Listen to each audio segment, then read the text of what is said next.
Well, hello there and welcome to the bathroom of the dollhouse for another reading from The Secret Language of Birthdays by Gary Goldschneider and Use Elfers for December 21st, the day of the Great Enigma. And here at the top of the page is a visual representation of the day of the Great Enigma. Well, we have us an image of what could it be? Boom! It looks to be some kind of maybe a quail egg. I'm guessing it's gold. I don't know if you can see the spots, but that's what leads me to believe it's a quail egg. They're kind of hidden in the shadows there. That's right. Now, does that speak to the day of the Great Enigma? Well, maybe why they put that on the page. Who's to say? In any event, not altogether all too important, the visual representational image there. But what is important is it's December 21st, and hence it's somebody's birthday. So me wishing you a happy birthday. That's what's important. So happy birthday. But if this video finds you late, I don't know, days, weeks, months, whatever the case may be, well, I hope you had a happy birthday in that case. That being said, other people like to drop in on these videos on occasion, ostensibly to celebrate the December 21st birthday. And if that's the case, I just want to say hello, welcome, and I hope you enjoy yourself. Now, before I dive in with the redirects, something I like to do around these here parts, and that's roll some dice. That's right, this is the DykASSt O Birthday broadcast, so I like to live up to the namesake, but I do so more importantly for synchronicity's sake. All right, I rolled a 4 and a 6 for a 10. That's right. Now, what is synchronicity, you're probably wondering? Well, folks, a lot of times we get out in the world, we're going after our errands or, just the things we need to do, and very singular of focus, all right? We got the blinders on. That's right. We don't necessarily notice the things that the universe or the powers that be are putting down in front of us in our path, because I've heard it told that the universe is trying to help us manifest the goals or the aspirations that we have. But that being said, if we don't notice the things that the universe or the powers that be are putting down in front of us to get us towards realizing those things, well, hey, we're going to miss them, or it's going to be that much more difficult for us to get there. So this is an exercise in getting those blinders off, taking in the things that are around us, with the singular focus being to see as much. That's right. So we need to have some kind of mutually agreed upon sign for the universe to put down in our path. Something unmistakable, if you like. So hence the daily numbers. That's right. Now, you don't have to go with the numbers I rolled for you. The intention is there. But it is probably advisable you take your own set of dice so you can get your daily numbers, ascribe directional values to number sets, and time limits with which to go in those directions. But that being said, once you've got all that established, pick out your point to start, I don't know, the town square, well, you set off. But once again, remember, get those blinders off. You want to start soaking things up like a sponge, because you never know what things might present.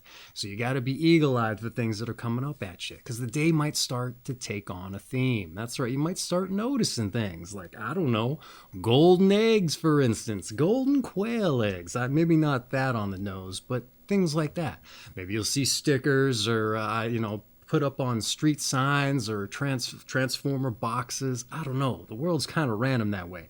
Maybe you'll see some kind of designer cologne advertisement on the side of a bus bench or a billboard, and maybe they just so happen to use quail eggs. I don't know. But you kind of get the idea there. The day might start to take on a theme. But that's it. Maybe you reach the end of your first time value, directional dealing, wherever you're going, and you don't see anything. Well, just stay eagle-eyed, stay open, right? You may notice that, hey, you look up and what's the street sign? What's the street you're on? Boom, it might just be 46th Street. Hey, those are part of your numbers, right? Or 10th Street, whatever the case may be. And hey, maybe just about this time, a car comes by and it's got like the number 10 painted on the hood. I don't know, maybe there's a NASCAR that's on tour through the town. Who's to say? But I would say that's a sign just screaming at you. Maybe literally, too, if they're really blowing by. But that being said, roll your dice, all right? See how long to follow the direction that car's going in. Maybe by the time you reach the end of that time value, well, maybe there's just nothing else going on. Maybe there's just a bunch of people around you. Well, you know what? In this case, look for anomalies. That's right. Maybe you see somebody wearing some kind of ostentatious garment amongst a sea of people who just look rather blasé. I would say that's a nice anomaly. So roll yourself a time value. See what's going on. That time time that it's taken you to roll the dice. He's going to put a little bit of space between you and that individual so that when you follow him, it doesn't look like you're stalking them. That's right. You don't want to be out there stalking folks now, do you?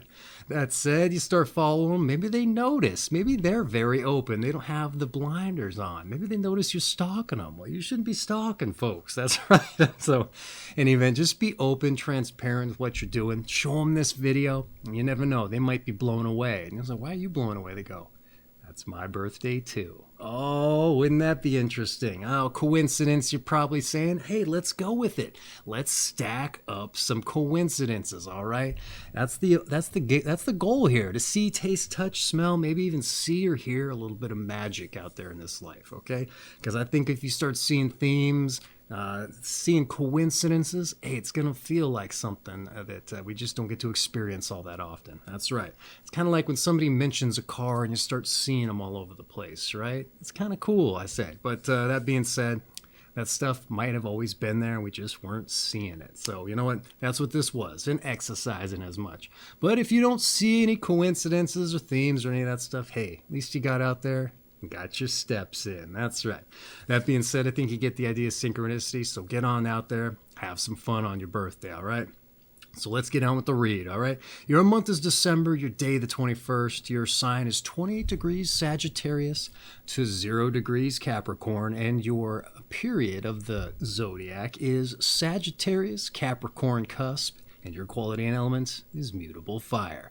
All right, December 21st, the day of the Great Enigma. The powerful individuals born on December 21st know something about using silence to their advantage.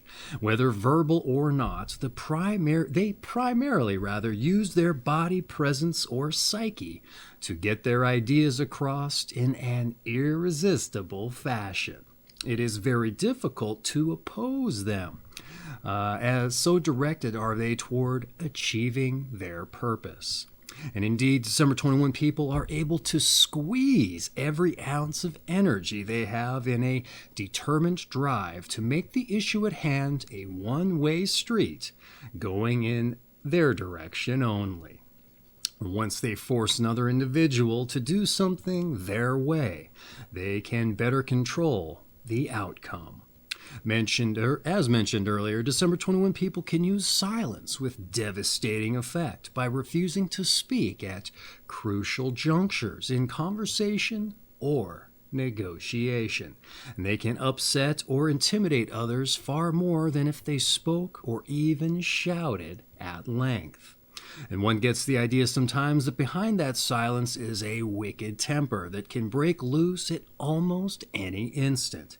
And therefore others often treat those born on this day with great care, lest the volcano explode. And this feeling of walking on eggshells can eventually take its toll on their mates, and the resulting stresses can unfortunately lead to a breakup.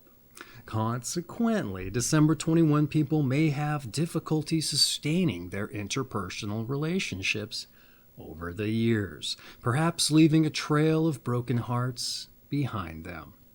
And those born on this day do not particularly like answering questions about themselves. Highly secretive about their inner fantasy life, they are nonetheless powerful in projecting these fantasies out on the world and shaping their environment. Both their desires and capacity to control others are great, or to control others, rather. And many people treat them in just the way they wish to be treated in order to keep them in a good mood, since they know the alternative only too well. And yet December 21 people can also be charming, sensual, and warm with those they love.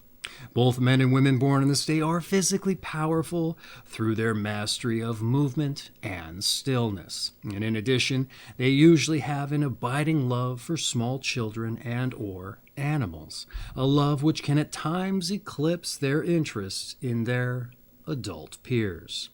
In such relationships, their strong intuitive gifts and nonverbal abilities find a full range of expression. He who is not with me is against me is often the watchword of December 21 people. And they must learn to be more forgiving and not just to be able to like people who like them. All right. Reducing fear of rejection, easing doubts and insecurities, and cooling intense desires to be admired are all helpful in furthering their spiritual growth. All right. I finally made my way through it there. A few stumbling blocks there. But that being said, that's been the breakdown. Pretty interesting breakdown, to be sure. At least I thought, because I can ascribe that to at least one or two people I know. I don't know if they were born on this day, but it sure sounds like it. That being said, I'd like to provide a little bit of a commentary on what we just read. So maybe make some connections with days previous or just things that I found interesting. So let's dive into it, shall we? December 21st, the day of the Great Enigma. All right, you're powerful individuals, and you know something about making silence work for you. And you also know how to get your ideas conveyed in an irresistible fashion. Apparently, anyhow, by way of your words, body, presence, or your psyche, the reading said. But it goes on to say you utilize all of your energy to direct things where you want them to go, all right, to the extent that you'll force folks to do things your way to control the outcome.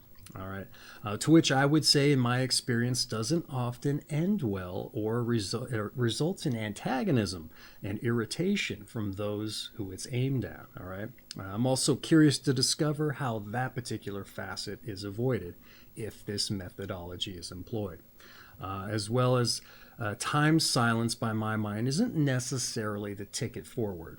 But who's to say? I do know it works, all right? But then again, thinking about the people I know who stare on with the dead eyes and zero affect before suddenly speaking, and maybe of an entirely different subject altogether. Before what we got here, it's entirely effective, all right? They're just able to catch you off guard. If it's just not that gaze that gets you, that's telling. They're using that body effectively there. And just in ways that it's not normal. I think that's what's so jarring about it and why it's effective. But I'm glad that this walking on eggshells, taking its toll dynamic is related specifically, okay? Because it's certainly a weird dynamic to experience if you've never experienced it before. And I'm probably talking to the folks who this doesn't concern. That's right, those on the receiving end. Because if you're the one doing the dead eye stare, like you may not know what it's like to be on the receiving end of it. That's assuming that this applies, right? That being said, weird dynamic, I said, if it's experienced, so something you'll utilize purposefully. If you do, be mindful who you employ it with, I would say. If it's involuntary or you're unaware of as much, perhaps try and then take an objective step outside yourself to see how others may see and experience that particular dynamic. Because you might just decide not to employ it if you see how it is, all right? Or maybe you're like, oh, that's why it's effective, and you use it more. I don't know. Maybe I'm giving you the ticket here to the ride. if you're capable of as much, but you've never thought of it. That said, the person I know who uses it, he often did so just to amuse himself, because you would think he was dead serious about whatever he was talking about. And then he would flip and just a big old smile on his face. And it just, I mentioned it was irritating to folks earlier. Certainly was. All right. Okay, what else we got here? That said, the reading claims you don't like answering questions about yourself or your private life. And you may try to shape your environment to fit your desires, either forcibly or warmly, it sounds like, depending upon the individuals with which you're trying to, let's say, manipulate, though maybe that word's a little heavy, but who's to say? But like other Sagittarius, all right, Sagittarius, there's an affinity for children and animals that may also apply. That's kind of a through line here. So it's kind of interesting that gets brought up. The breakdown rounds out with several suggestions to help further your spiritual growth and ultimately several means which may serve to help you with any insecurities which may cause you to affect your unique way of interacting with the world, which ultimately relates in a pretty well-rounded birthday breakdown, in my opinion, even though they really just kind of drilled down on one particular facet and then kind of branched out from there. In my regards, I think a well-rounded birthday is when they kind of dive into like the childhood, maybe parenthood, relationships, all that kind of stuff. Here they didn't do that so much, but I'd still say they rounded out pretty well with their direct means on that one particular theme. But I think you get the idea. In any event, let's move on to your numbers and your planets. That's right. Let's see if I can get through the read a little better this time. All right. Those born on the 21st of the month are ruled by the number 3, as 2 + 1 = 3, and by the expansive planet Jupiter. And those ruled by the number 3 are often ambitious, sometimes dictatorial. And December 21 people in particular may fall victim to their own manipulative tendencies, as they can manifest a great need to both control others and be admired by them. And then number 21 has strong associations with physical beauty, particularly for women.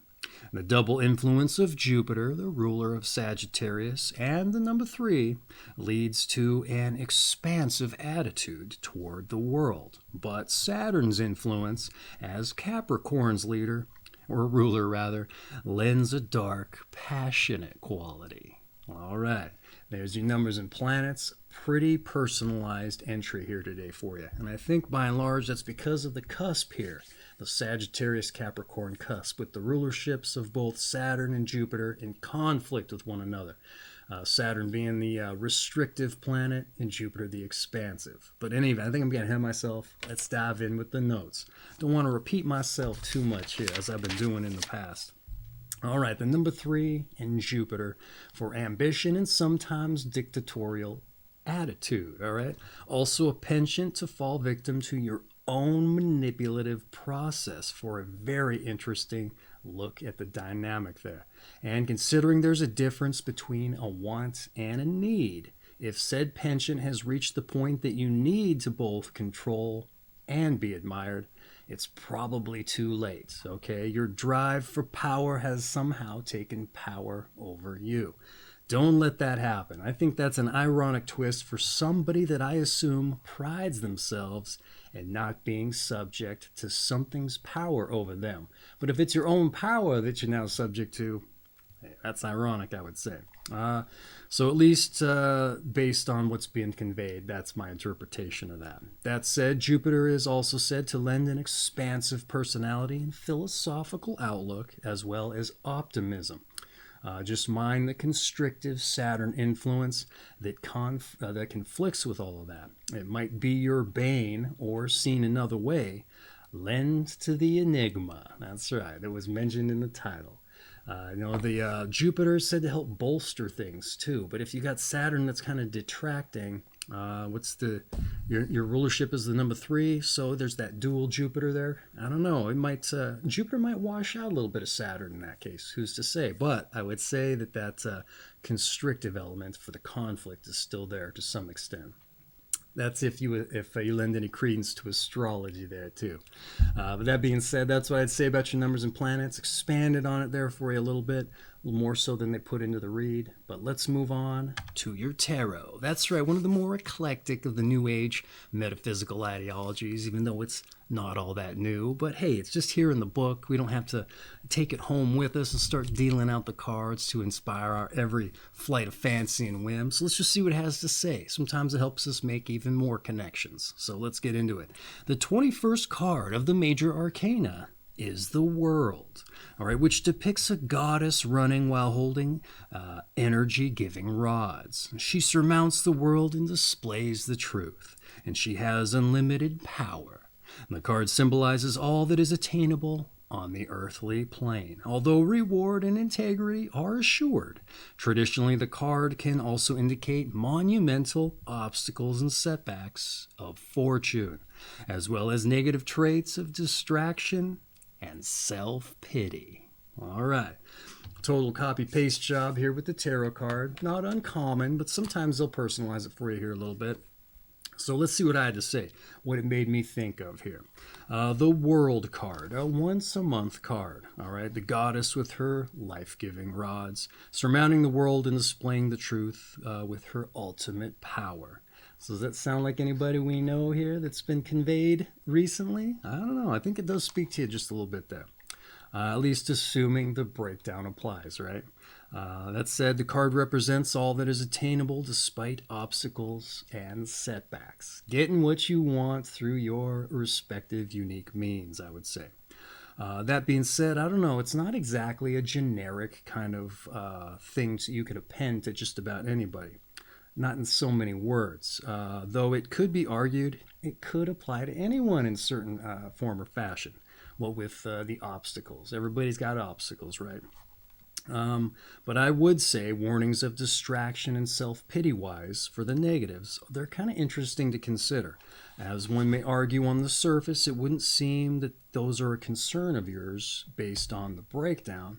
But considering the suggestion to cool your intense desires, at least to be admired, and this whole manipulation thing, again, assuming it applies, well, it might just at least be something you should lend a passing consideration to. That's the distraction and the self-pity. That's right. Because there were a few things there in the breakdown towards the end there, some of their suggestions for pitfalls. Hey, they might just lend a little bit of consideration. That's all I'm saying. In the event, that's been your tarot. So let's move on to your health. All right, your health. Those born on the 21st of December have to beware of depressions when their desires are frustrated. That's right. Maybe that conflict with Saturn and Jupiter there. Who's to say?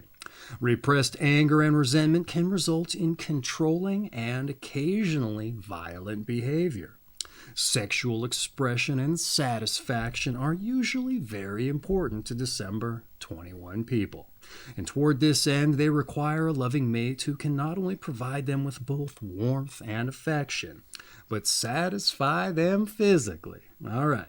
Problems with skin, teeth, and weight gain can arise usually as a result of dietary imbalances. And December 21 people must keep their cravings for sweets under control, as well as their tendency to eat too much animal and dairy fat. The use of all addictive substances, particularly alcohol and antidepressants, should be carefully monitored. Vigorous physical exercise ranging from aerobics to horseback riding are recommended. All right, pretty involved health entry today. What was interesting about the sexual expression and satisfaction that they brought up, they don't often drill down on that to that extent. They might just kind of make a passing mention of as much. So I didn't even take note of that in the notes here. So I thought I'd mention it on the top. Any events, your health here. Beware depressions, all right, when desires are frustrating. Interesting, more of a need versus wants kind of thing. Ostensibly, those wants are a real bear, okay? Hence, perhaps the repressed anger, all right? And the resentment in some cases, they mentioned, especially if sexual satisfaction is in the mix. And maybe you aren't getting the stuff that you want there. I don't know. Is it a need? Who's to say? It's arguable, right? Once again, need versus wants, right? Problems with the skin and teeth, that's a new one. I don't think I've seen that pop up in the health before. I don't know how they come up with that or those kinds of unique things, but hey, maybe something to be mindful of if they're bringing it up for you specifically. They also say to keep that sweet tooth under control. That's a new one too, believe it or not. So what else I had to say here? I was going to use that as a metaphor earlier in the read, matter of fact, to represent want versus need. To say you don't need sweets. You want them, but you do need food, right? So it's kind of a missed opportunity to sound profound. So there's a need versus want in my realm, right? So there we go. What else do I have to say here? Vigorous exercise, apparently for you. Who's to say why? But horseback riding, that's a new suggestion as far as I recall. And where they got that from, I'm not quite sure, but perhaps has something to do with that love for animals, that Sagittarius love for animals there.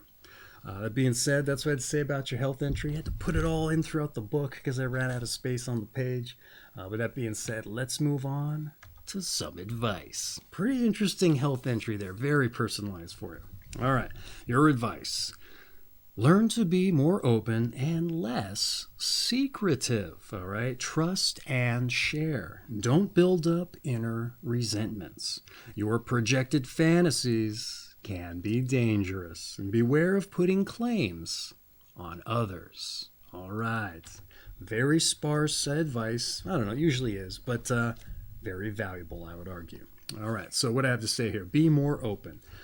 Sound advice for anybody, I would argue. All right, but for you, if you're secretive, it's a good exercise, all right, to put yourself in an insecure place, I would argue, just to kind of test the waters for ourselves, put ourselves in some discomfort there. A little bit of struggle never hurt anybody, right? Though it probably has. All right, but, it's good to be uncomfortable once in a while, I think is all I'm saying. Even better if taking a chance yields positive results, right? You put yourself in a situation you might not have put yourself in otherwise, and you gain something from it. Boom, there's a positive right there. Let's see, don't build up resentments, they said. It probably compounds your negative qualities and manifests in other negative ways, all right? Perhaps even physically or disease. Don't they say like cancer is bred from hate or something like that? That's kind of what it made me think of. They also said projected fantasies can be dangerous, they said. Dangerous. You wouldn't want to humiliate the wrong, physically more powerful, less reserved individual now. You don't need that in your life. For real there. So another want versus need.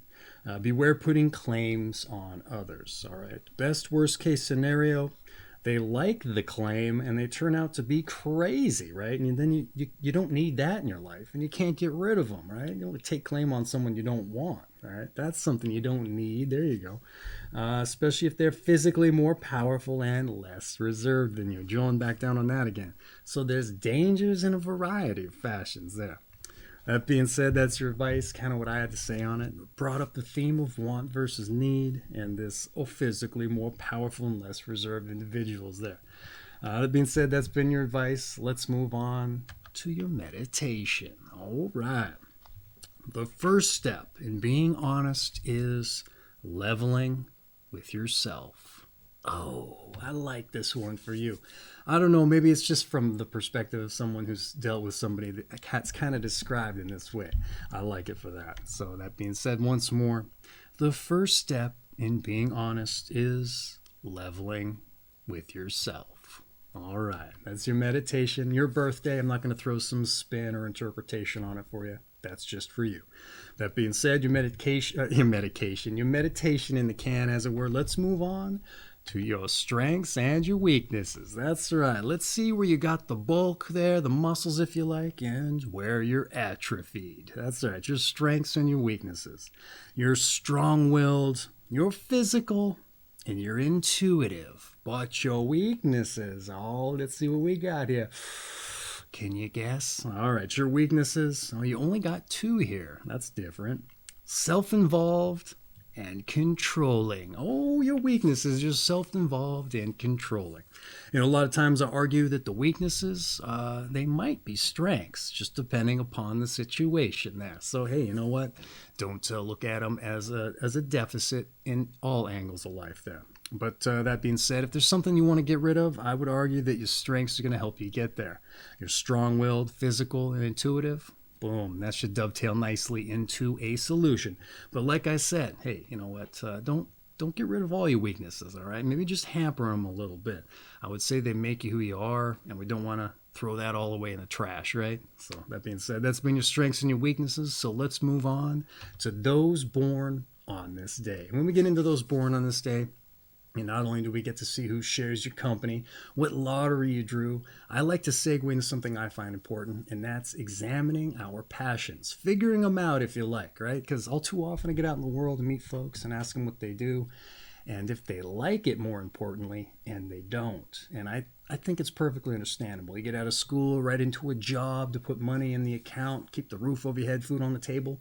But at the very root of it, it wasn't necessarily something you wanted to do. And then who's to say you start climbing the corporate ladder, and it's just a vicious cycle. You never get out of the rut there because it kind of becomes easy. You get used to it, routine there.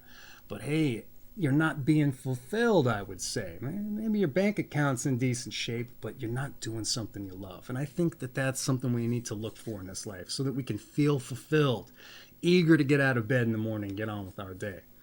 So I think this is the perfect opportunity to not only see who shares your company, but maybe take some inspiration from what they did to maybe append and apply to our own lives, or at the very least, stir up the fires for some passion. That's right. So if there's anything I can wish you on your birthday, it's that you're going towards finding what you get some fulfillment out of life with. So let's try it out. Let's see what we can see here.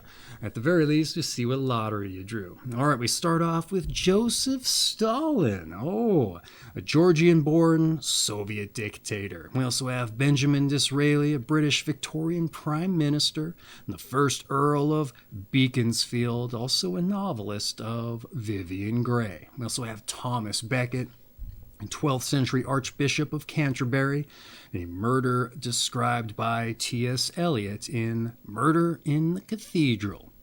Let's see what else we have here. Florence Griffith Joyner, U.S. 3 Olympic gold medal winning sprinter of the world and the 200 meter record holder. There we go, at least at the time of the writing there.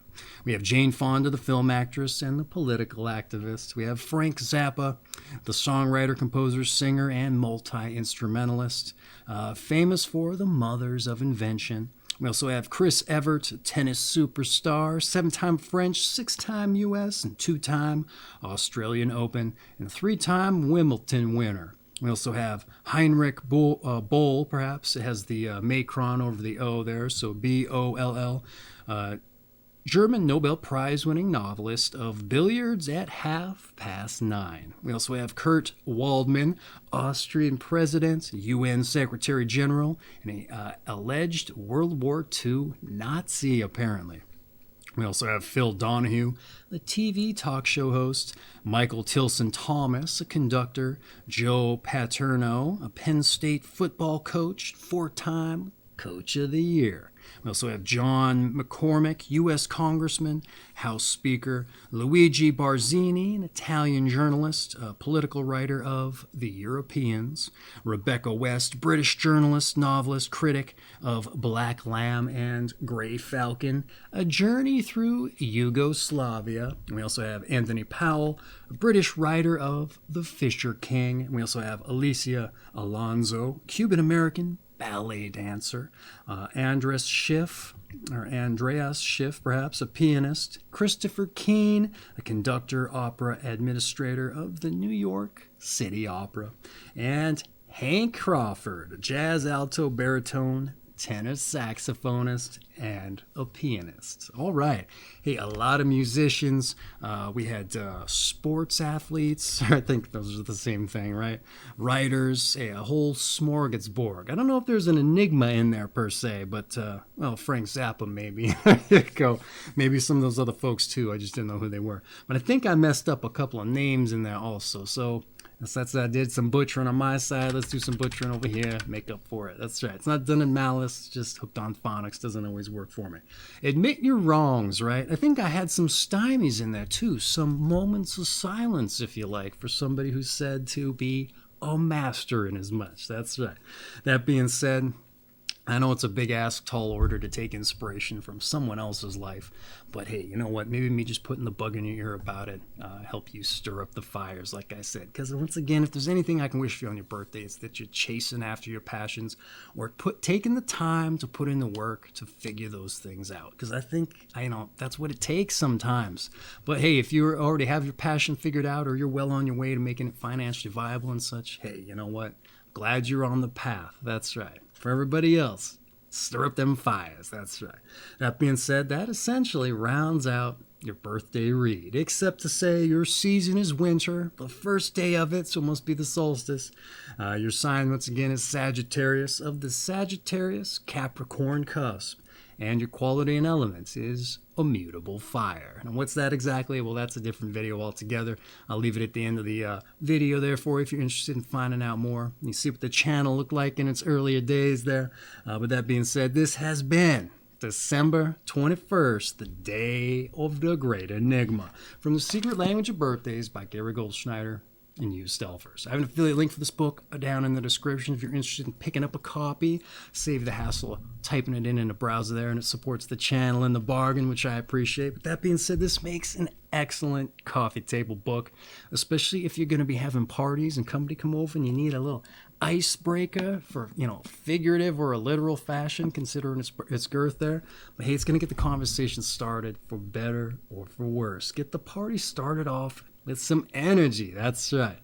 So give it some consideration if you're needing something for that. That being said, not altogether all too important, the book there, but what is important, like I said at the top, wishing you a happy birthday. So once again, happy birthday, all right?